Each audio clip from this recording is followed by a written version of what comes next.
information you're reading online, when a college reaches out to you and you respond, Slate is recording that. And the school will see that as, this kid is really interested.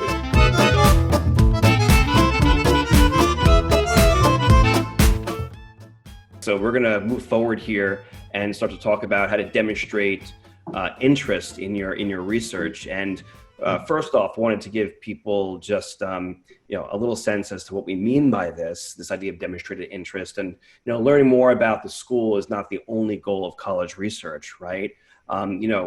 Equally important is this idea of demonstrating interest. Now, what does that actually mean? So demonstrated interest means a couple of things. So number one is the extent to which applicants have through specific measurable actions made clear their eagerness to attend a particular institution. And in addition, it's this idea of, showing that you've fully researched the school, understand the school through this proactive activity, and you're able to express these ideas in your essays. And, another way to also demonstrate interest is obviously to apply sort of early decisions. So, we're talking about this idea of demonstrated interest, would love to hear, what your ideas are in addition to what I've just said about what people need to know about this concept of demonstrated interest, Michael. I mean, obviously the classic of demonstrated interest used to be, you would go up to campus, you would meet with people on campus, you do the information session, you do the tours, you'd have face-to-face interactions with the admission person at college fairs. All this spring, college fairs are all canceled. People are no longer having those kinds of opportunities to interact. Campuses are not open for tours or information sessions. So clearly what used to take place in face-to-face is no longer taking place. And so now we have to think about what are things that we can do now that are going to make a difference. Virtual events, the emails that you might send to an admission officer, and in particular what you're doing on social media. And social media. We'll talk a little bit more about that right now. Gotcha. So so moving along here, again, obviously on-campus events we can't assume that they're going to have, students who have any opportunity for these. So this idea of doing a research line has become, more important than ever. So we're talking about this, in the past, and I find these stories about Slate really interesting. If people don't know what Slate is basically a CRM, so customer relationship management software. And, these are things that are often used, like Salesforce or Infusionsoft. These are tools that are used in sort of the commercial world. But, you've got some really interesting insights into how schools are using platforms like Slate. Can you tell us more about that, please? Yeah, I think it's interesting. Before I start, it's interesting to me that when I buy something and all of a sudden I start seeing that same company pops up in other situations where I'm online, because that's what Slate is on the college side. What Slate is, and it scared me a little bit, it was almost like Big Brother, what they're watching and what they can observe and what they can collect. A few years ago, I was down at Sewanee, University of South, beautiful liberal arts college in the mountains of Tennessee. But they got to figure out how to attract students. So they were using a mechanism called Slate, and their dean of admissions walked me through it. I was fascinated. Basically, what takes place is every interaction you have with a school is going to be recorded on Slate. And what ends up happening is, for example, when we were talking about getting ready for your interview, all the information you're collecting and reading online, Slate is noticing that you're doing it. When a college reaches out to you and you respond, Slate records that. All these things in terms of virtual tours, virtual sessions that are going on, Slate is recording that.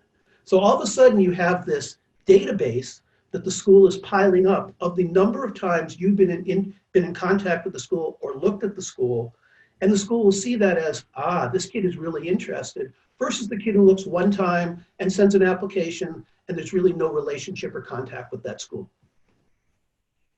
And I think it's really interesting how, some people might think of this as some, again, you said, Big Brother. It's actually, if you know about this, it's actually really helpful. You can use it to your advantage. No question about it. Absolutely. Right. And I'm wondering too, this year with the wait list, right? If there are schools that are maybe looking at this data more closely than ever to see who's really going to probably come to their school based on their data points. It works both for seniors and for underclassmen right now. For someone who's been a senior, and just threw an application in, lots of times a school that may have been a safety for that student puts them on the wait list because they think they're not really interested in us. And then when they go back to Slate now and they see they really weren't interested in us, versus someone who might be an underclassman right now, who's really building a database so that a year from now, when colleges are looking at that, they're not going to put them on the wait list. They're going to accept them because they can see there's this genuine interest in the school. Right. So why is demonstrated interest important? A couple of points here. This idea of yield, Michael, you want to talk about that? Sure. But, I think we want to talk about who uses it. I think that's part of it, and liberal arts colleges like Swanee historically would use this because, number one, they have a smaller freshman class to pick from and to fill. So they want to make sure that the students that they're taking, they have a good chance of matriculating. So the concept of yield is very important. And again, that's what Slate will collect and show them.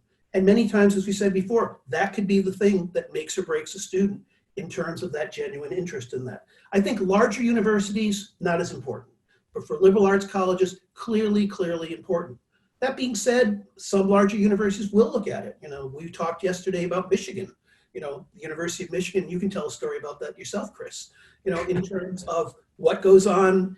All these kids, again, Chris and I are very much in the New York market. All these kids from New York private schools in particular, and some of the bigger public schools, send applications to Michigan as kind of a safety, as someone that, if I don't get into an Ivy, I'll get into Michigan, I'll be okay. Well, Michigan's onto that. Michigan is now trying to figure out who really is interested, who took the time to come out to campus, who is on our website, who's writing our essays in terms of our supplemental essays, really showing they've done the research about Michigan. Yeah. Now, one of the things I've heard about a school that you have a relationship with, which is, Brown, is that Brown says they don't track demonstrated interest. Is that actually the case?